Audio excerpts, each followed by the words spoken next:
خلينا النهاردة نتكلم عن موضوع حساب السعرات الحرارية، وهل هو فعلا فعال. بس احنا طبعا هنتكلم عن ليفل 1 اللي هو قلنا حد لسه جاي ولسه هيبدأ دايت، حد ما يعرفش رياضة ولا دايت قبل كده ولسه هيبدأ. تمام، فخلينا نشوف هل الموضوع ده هيبقى فعال معاه. هل ينفع تجيب واحد كان بياكل كل حاجة وبيلخبط في كل حاجة ونقول له هتحسب سعراتك وهتجيب ميزان وتوزن الاكل ولا مش هينفع؟ طيب خلينا نقول ايه حساب السعرات الحرارية. انت عندك كالوري ان وكالوري اوت. خلينا نقول انت بتحسب الكالوري ان بتاعك، تمام، اللي انت هتدخله. طيب اخر ابحاث بتقول ان 25% من القيم الغذائية اللي مكتوبة على الليبلز او الحاجات اللي انت بتشتريها بتبقى مش مظبوطة ومش دقيقة. طيب ده بيبقى بسبب ايه؟ بسبب ان القيم الغذائية نفسها مكتوبة غلط، يعني هو بيضللك، هو مش كاتب لك الحقيقة، يعني القيم الغذائية الحقيقية.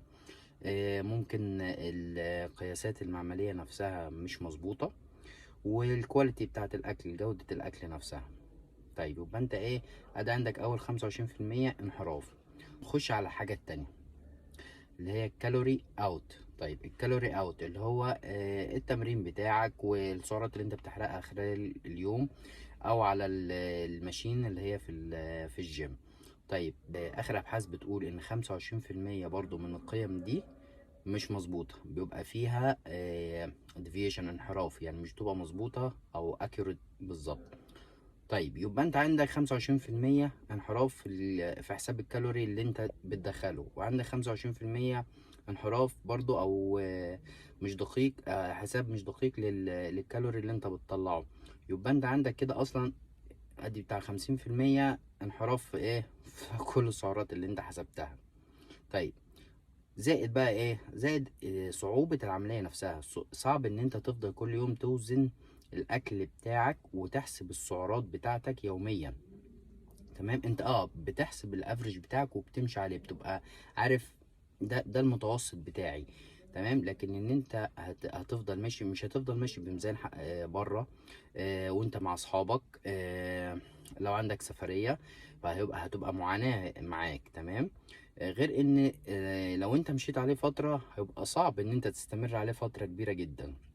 وده بيبقى سبب من الاسباب ان الناس مش بتكمل في الدايت، ان هو لسه بادئ ومعرفش اي حاجه، ولا عنده نولج في الاكل ولا عنده نولج في اي حاجه. وانت بتجيبه بتديله ايه؟ تقول له اوزن وخش هات السعرات لا، ده يبقى صعب جدا. تمام، طيب امال ايه الحل؟ تابعونا وتعرفوا الحل في الفيديو اللي جاي. هقول لكم ازاي تحسبوا الاكل بتاعكم اللي جسمكم محتاجه، وازاي ده هيبقى سهل وبسيط، وهينفع تشتغل بيه في اي مكان بره، مش في البيت بس، يعني سواء في شغلك، سواء في مسافر، سواء مع اصحابك، سواء رحت مطعم، رحت عزومة. هيبقى سهل بالنسبة لك مش صعب، وهيبقى عملي اكتر من حساب السعرات. وطبعا زي ما احنا قلنا احنا بنتكلم على ليفل 1 اللي هو لسه بادئ